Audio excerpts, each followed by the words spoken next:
Երբ որ կամերան միանում է, ես անջատվում եմ լրիվ։ Я буду говорить только с адвокатом. Ոնց է կատվա։ Սիրուն է զորա։ Ես երևի այն մասնագետն եմ, ով Айн. У меня русское образование, если что, я могу что-то неправильно говорить, пожалуйста, меня исправляйте. Я не комплексую от этого. Ես այն մասնագետն եմ, ով փորձում է պարգևել մարդկանց ինքնավստահություն, ապահովելով իրենց առողջ գեղեցկությունը։ Այդ կախվածություն չի, այդ նորմալ ցանկությունն է լինել խնամված։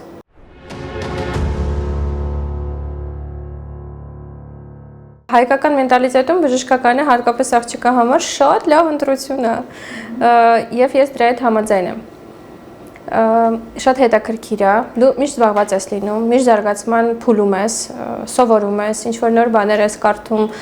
մի տեղում չես կանգնում, եւ ես շատ գոհ եմ իմ ընտրությունից։ Хотела бы растолочиться вырцена. Ой, спасибо, это автограф.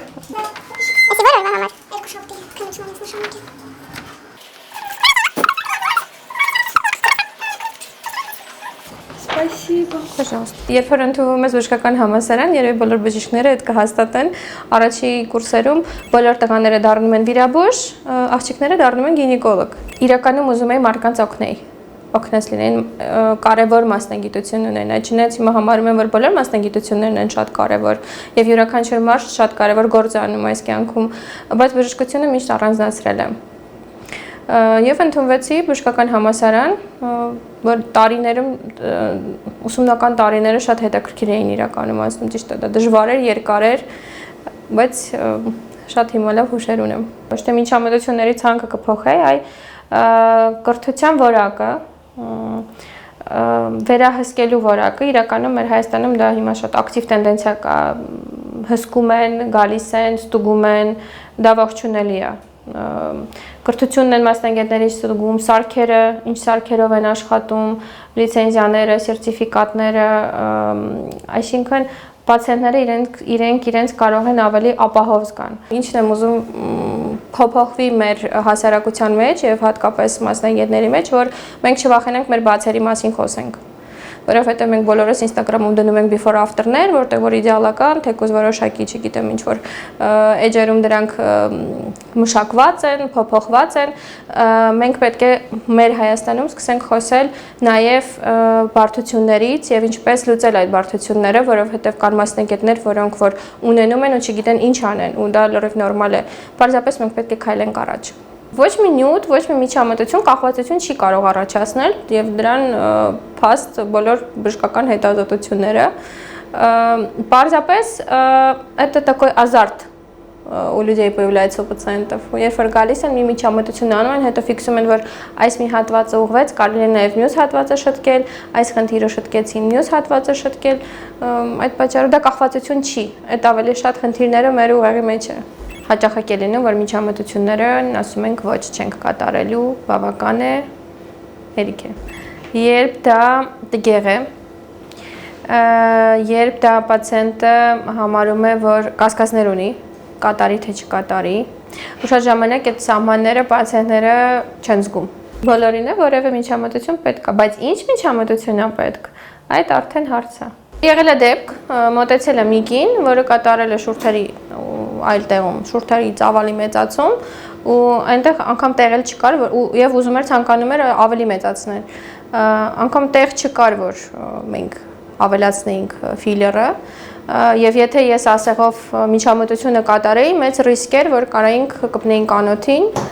եւ ունենայինք իշեմիա, նեկրոզ եւ այլն եւ այլն։ Այն բոլոր բարդությունները, որոնք որ ընդգրկված են բոլոր գրքերում եւ հերու չեն ոչ մի մասնագետից։ Լինում են անգամ թեթևակի միջամտություններից, նույն օրինակ պիլինգներից, որ կարան պիգմենտներ առաջանան, կարա ամենավատը գիտեք որն է լինում, երբ որ պացիենտը չի տեսնում ոչ մի փոփոխություն։ Երբ որ դու ինչ-որ միջամտություն անում ես դա միջազգային պրոտոկոլներով, ամեն ինչը հաշվի առնելով եւ ոչ մի փոփոխություն չի լինում։ Իրականում տես դեպքեր են լինում։ Դե բոլորս գալիս ենք առողջ գեղեցկության համար կոսմետոլոգի մոտ եւ ինքնագնահատականը շատ է բարձրանում։ Երբ որ դուք լինում եք ավելի գեղեցիկ, ավելի խնամված, առանց կնճիռների, չէ՞ որ տարիքային փոփոխությունները ոչ մեկիս կողքով չի անցնում։ Եվ եթե մենք հնարավորություն ունենք լինել ավելի մի փոքր երկարացնենք մեր ջահելությունը, երիտասարդությունը եւ գեղեցկությունը, իհարկե դա միայն դրական է։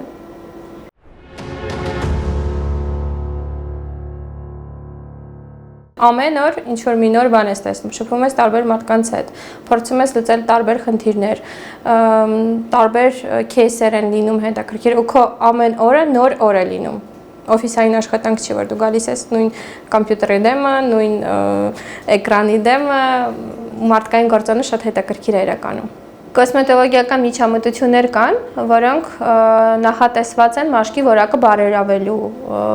բուժելու համար։ Եթե մենք խոսում ենք դրանց մասին, այո իհարկե, բայց եւս ունենք սահմանում տարիքային։ Եթե մենք խոսում ենք պարզապես էսթետիկ միջամտությունների մասին, միայն հետևելով միջազգային բժշկական ուղեցույցներին։ Լինում է, որ գալիս են ասում, բայց կօգնի, всё, ես ուր տա բուտես։ Եթե ինչ որ կասկած ունի, ոչ թե ես իմով եմ, որ պետք է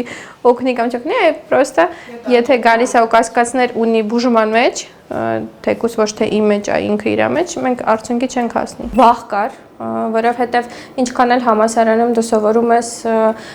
ինչպես կիրառել այդ բոլոր գիտելիքները պացիենտի վրա, այդ առաջնային փորձը, շփումը, պացիենտին փորձել հասկանալը եւ լինել վստահություն ձեռք բերել պացիենտի մոտ, այդ ժամանակ առաջին պացիենտի հետ շատ դժվար էր, մի անունը հիմա չեմ հիշի, մոտ 60-ի մարդ էր, 60 տարեկանի մարդ կկդրեք էլի։ Կկդրեք էլի։ 60 տարեկան տղամարդ էր, ով ուներ սնկային ախտահարում մաշկի, ու բուժումից հետո մոտեցել էր կլինիկա, Որում ադմինիստրացիան զանգահարեց, ասեց դոկտոր ջան, ձեզ մոտ միջղային տղամարդ է մոտեցել, երևի դժգոհ է, ու վախեցած իջա, որ հասկանամ ինչն է։ Պարզվեց, որ շատ գոհ էր, կոնֆետներ էր բերել համ ինձ, համ ադմինիստրատիվ բլոկի համար, այդպես տպավորվել էր։ Ես համարում եմ, որ սա ոչ թե ուղղակի մասնագիտություն է, սա образ жизни такой։ Это то же самое, որ ասենք ինչը կստիպի ձեզ ջուր չխմեք, հաց չուտեք, չլվացվեք, նույնն էլ իմ մասնագիտությունները, կամ ես շատ եմ սիրում մասնագիտությունը։ Ոչ միտեղ չի ուզենա, ոչ աշխատեի, ոչ ապրեի։ Շատ եմ սիրում Հայաստանը, շատ եմ սիրում Երևանը։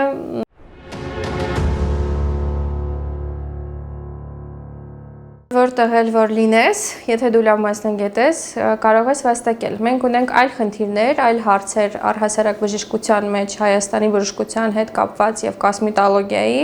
սուր հարցեր են, կարծում եմ բոլորը դրա մասին գիտեն, որ կոնկուրենցիան այսօր Հայաստանում կոսմետոլոգիայի ոլորտում ոչ թե հիմնված է որակի վրա, մասնագետի որակի վրա, այլ ֆիլտրերի, ինստագրամյան էջերի, մասնագետների պարերի եւ նմանատիպ միջոցների վրա։ Դա շատ ցավալի է իրականում, որովհետեւ այսօր տրենդները указывают. Нет, тренды диктуют, թելադրում են, հա, տրենդները թելադրում են ոչ թե բժիշկները, այլ մարդիկ, ովքեր կարողացել են հավաքել ֆոլովերներ, բայց չունեն ոչ համապատասխան կրթություն, ոչ համապատասխան փորձ, եւ դա շատ ցավալի է իրականում։ Մեծ տղաս միշտ ասում է, դե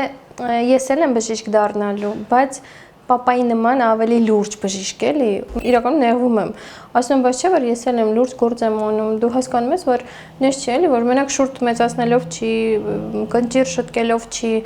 իրականում լինում են դեպքեր, շատ հետաքրքիր кейսեր են լինում, երբ որ մարդկանց պարգևում ես, ինքնավստահություն, դա շատ կարևոր է,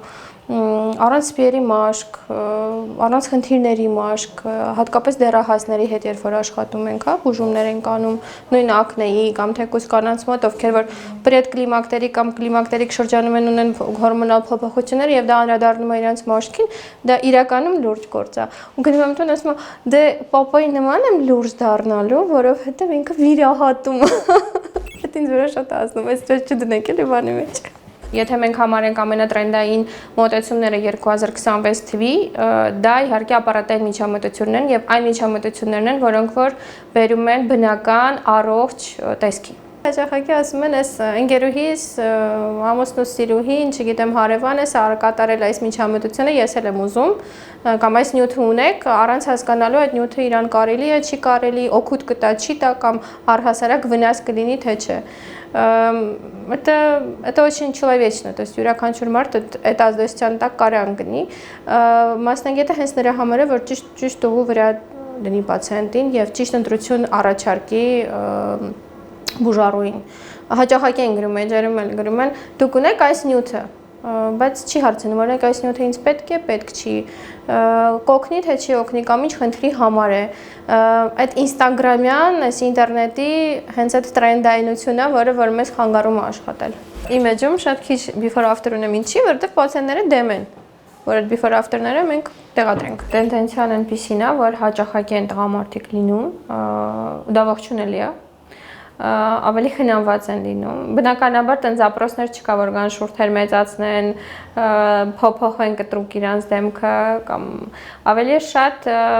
եթե խնդրային մաշկ ունեն, խնդիրներով են գալիս դիմում, եւ դա ողջունելի է, տոքսինի կիրառումն է բավականի շատացել տղամարդկանց, ակտիվացել է տղամարդկանց մոտ, մաշկի որակը բարելավելու, թեկուզ ինչու՞ չէ նաեւ ֆիլերներն են իրականում կիրառում ենք։ Այն ինչը որ կարող ենք լուծել կոսմետոլոգիական միջամտություններով անում ենք, այն ինչը որ արդեն պլաստիկ վիրաբույժի աշխատանքն է, բնականաբար ուղղորդում ենք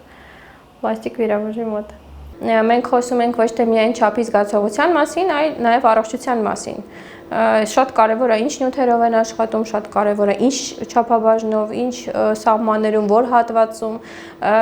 Այդ չափի բաժինը երբ որ կորում է, չափի սահմանը, ավելի շատ երևի արդեն այդտեղ վտանգներ կա։ Այդ չի կարա առողջ լինի։ Բարի մեկ են ասել են որ հետ անենք, համոտեցել են այն զապրոսով որ էլի ավելացնենք, բնականաբար նման բաներ չեն կանում, мы никогда не идем на поводу у пациентов, потому что ваше лицо это наша реклама. Երբ որ դուք դուրս եք գալիս, ես բնականաբար հարցնելու են որտեղ եք արել ու մոտ եք արել։ Շատ կարևոր է որ դա լինի բնական, գեղեցիկ եւ ամենակարևորը առողջ։ Մարդու մաշկին է ուշադրություն դարձնում, կատարված է միջամտություն, կատարված չի ինչը կփոփոխի, ճիշտ է ոչ բոլոր դեպքերում եմ մոտենում եւ ասում եմ, գիտեք, ձեզ է պետք, բայց անպայման ուշադրություն դարձնում եմ։ Բոլոր միջամտությունները ունեն իրենց ռիսկերը եւ դրա մասին պարտադիր պետք է պացիենտները իմանան, ինչի մասին է ես խոսում, որ առանց կրթության, առանց պատշաճ փորձի անում են միջամտությունները եւ ստանում են բազմաթիվ բարդություններ։ Յուրաքանչյուր ապարատային միջամտություն դա լինի թե ներարկումային ունի իր ռիսկերը։ Ուղղակի տարբերությունը բժիշկի եւ այն մարդու, որ ունի կրթություն եւ վերցնում ասեղը իր ձեռքը նրանում է, որ բժիշկը գիտի ինչպես լուծել այդ խնդիրները։ Ես բոլորովին չեմ ուզում ասեմ, որ բժիշկների մոտ ЧՊ-ներ չեն լինում, դա սուտ կլինի, խնդիրներ չեն լինում, ուզում եմ մի քիչ պարզավել իրականում խոսալ։ Մենք ունենք հրաշալի մասնագետներ, պարզապես պետք է ճիշտ ուղղությունով զարգանանք, այլ ավելի հզորանանք, այլ ավելի ուժեղանանք,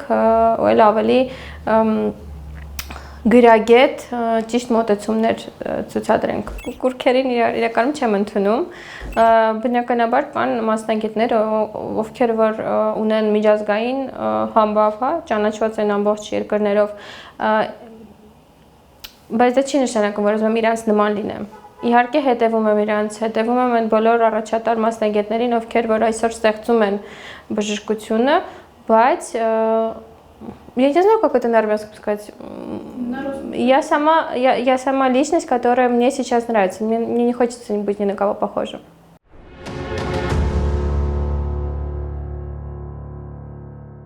Աշխատում եմ 8-9 ժամ, շաբաթական 3-4 օր։ Իհարկե լինում է, որ այդ օրերը ժամերը երկարում են,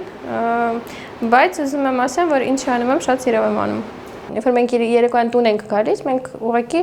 ռեսուրս չկա, որ դու երեխաներով զբաղվես։ Եթե դու չվերցնես, ես ամենաուշը 7-ին կարամ վերցնեմ, որովհետև 7-ին իրանք փակվում են, բայց ես այսօր խոստացել եմ, որ երկար կմնամ։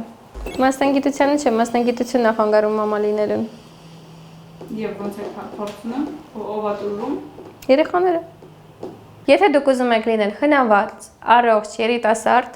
ես ձեզ սպասում եմ Երևանի կենտրոնում, Ամիրյան 27/1 հասցեում։ Արսենալում մենք ունենք բոլոր սարքավորումները, բոլոր հնարավորությունները պարգևել ձեզ առողջ եւ գեղեցիկ մաշկ։